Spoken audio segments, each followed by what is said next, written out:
ہر جگہ یہ سوال ہوتے ہیں کہ کیا وہابی دیوبندی کے پیچھے نماز ہو سکتی ہے؟ سب کے پاس یہ مسائل آتے ہیں اور لوگ کنفیوز ہوتے ہیں.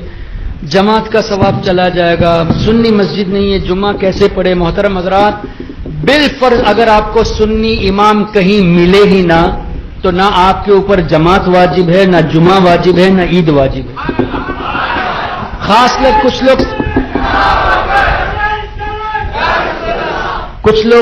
کئی لوگ میسج کرتے ہیں سعودی سے، کویت سے کہ حضرت یہاں سنی مسجدیں نہیں ملتی، ہم جمعہ کیسے پڑھے، عید کیسے پڑھے؟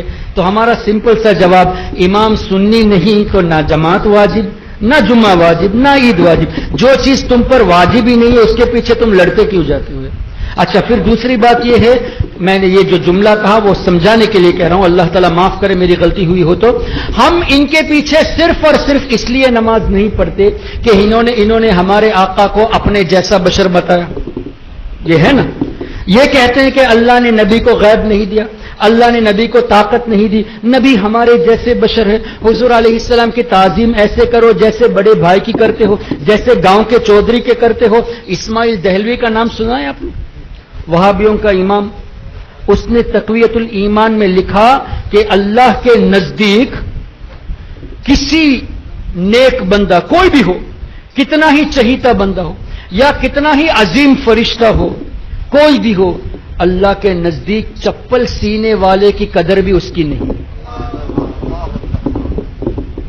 چمار سے بھی زیادہ ذلیل ہے. اب نبی کو، فرشتے کو، ولی کو چمار سے زیادہ ذلیل، اللہ کے نزدیک چمار سے زیادہ ذلیل ہے. مطلب چمار کی عزت نبی سے زیادہ ہے. یہی کہنا چاہتا ہوں. جو آدمی اپنے نبی کے بارے میں، جن کا کلمہ پڑھتے ہیں، ان کے بارے میں یہ کہے کہ چمار سے زیادہ ذلیل ہے، اس کو تم کیسے امام بناؤ گے یار؟ ذرا سوچئے کیسے امام بناؤ گے؟ پھر یہ کہنا کہ نہیں 27 درجہ ثواب ہے، مکہ شریف میں ایک نیکی کا 1 لاکھ تو 27 لاکھ کا ثواب مس ہو جاتا ہے. ارے محترم، نبی کی عظمت کی وجہ سے ہم ان کے پیچھے نماز نہیں پڑھتے. صحیح ہے کہ نہیں؟ صرف نبی کی محبت میں ان کے پیچھے نماز نہیں پڑھتے. ارے وہ لاکھ ثواب بھی نبی ہی کے صدقے میں ملا ہے. نبی نے فرمایا تبھی جماعت کا ثواب زیادہ ہے. ارے جس نبی کی عظمت کے صدقے میں تم اس ثواب کو چھوڑتے ہو، اللہ 27 لاکھ نہیں چاہے تو 27 کروڑ عطا فرما دے گا. کیونکہ اللہ کے حبیب کی محبت میں تم نے اکیلے نہیں نماز پڑھی. تو اکیلے نماز پڑھیے اس امید پر کہ یا اللہ تیرے حبیب کے گستاخوں کے پیچھے نماز پڑھ کر ہم اپنے ایمان کو برباد نہیں کرنا چاہتے، اس لیے ہم نے اکیلے نماز پڑھی تو انشاءاللہ اللہ چاہے گا تو 27 کروڑ درجہ عطا فرمائے گا. تو آپ کبھی اس کی فکر مت کیجئے. وہابی، غیر مقلد، اہل حدیث، ان کا ایمان ہی نہیں تو ان کے پیچھے نماز کہا. پھر آپ نے ان کو امام بنا لیا تو اس کو مقتدا، پیشوا، مسلمان مان لیا. اور جس کا عقیدہ حد کفر تک پہنچ گیا، جس کا عقیدہ کفریہ ہے، اس کو مسلمان ماننا ہی خود کفر ہے. تو آپ ثواب کے پیچھے جاتے ہو لیکن پتا چلا کہ ایک بد عقیدے کو آپ نے مسلمان مان لیا، کافر کو آپ نے ایمان والا مان لیا، پھر اس کو اپنا امام بھی مان لیا. تو اپنے ایمان کی آپ خبر لیجئے. تو سیفٹی تو اسی میں ہے کہ آپ سنی امام نہ ملے تو نماز اکیلے پڑھے، اور اگر آپ 3-4 لوگ ہوں تو آپ آپس میں جماعت کر کے آپ جماعت کا ثواب حاصل کر لیجئے. ہرگز وہابی کے پیچھے مت پڑھیے. کوئی یہ بھی کہتا ہے کہ نہیں کچھ مسجدیں ایسی ہوتی ہیں جہاں ہم کو پتہ نہیں کہ امام سنی ہے یا وہابی ہے، سنی ہے یہ دیوبندی ہے، ہم کو پتہ نہیں. تو ایسی جگہوں پہ ہم کیا کریں؟ تو احتیاط تو یہی ہے کہ ایسی جگہ پہ بھی اکیلے ہی نماز پڑھے.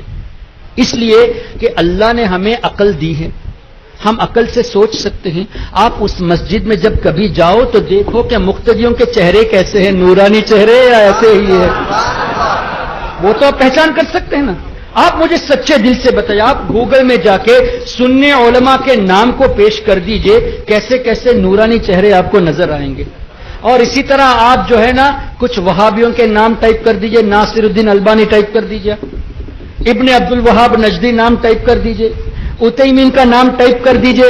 آپ کو ایسے سڑے ہوئے چہرے، آنکھ بند کیے ہوئے، بالکل بلائنڈ چہرے نظر آئیں گے. اس سے کیا پتہ نہیں چلتا کون ایمان والا ہے، کس کے دل میں محبت رسول ہے. آپ ہمارے شہباز ہندوستان کا چہرہ دیکھ لیجیے، تاج الشریعہ کا چہرہ دیکھ لیجیے، آپ ہمارے مفتی مجیب اشرف صاحب کا چہرہ دیکھ لیجیے.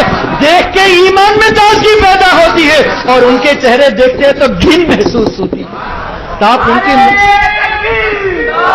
نعرہ عزت علماء اہل سنت. ارے یہ تو امام کی بات ہوئی. آپ عوام کو بھی دیکھیے کہ کہیں بڑے بھائی کا کرتا اور چھوٹے بھائی کا پیجامہ تو نہیں ہے, کہیں ماتھے پہ شامی کباب تو نہیں ہے, کہیں مونچھیں جو ہے نا نکال تو نہیں دی, ٹکلا تو نہیں. یہ ٹکلا ہونا, مونچھیں نکال دینا, یہ ان کی علامت حدیث میں بیان ہے. آلریڈی ہمارے آقا نے ان کی علامتیں بیان کر دی.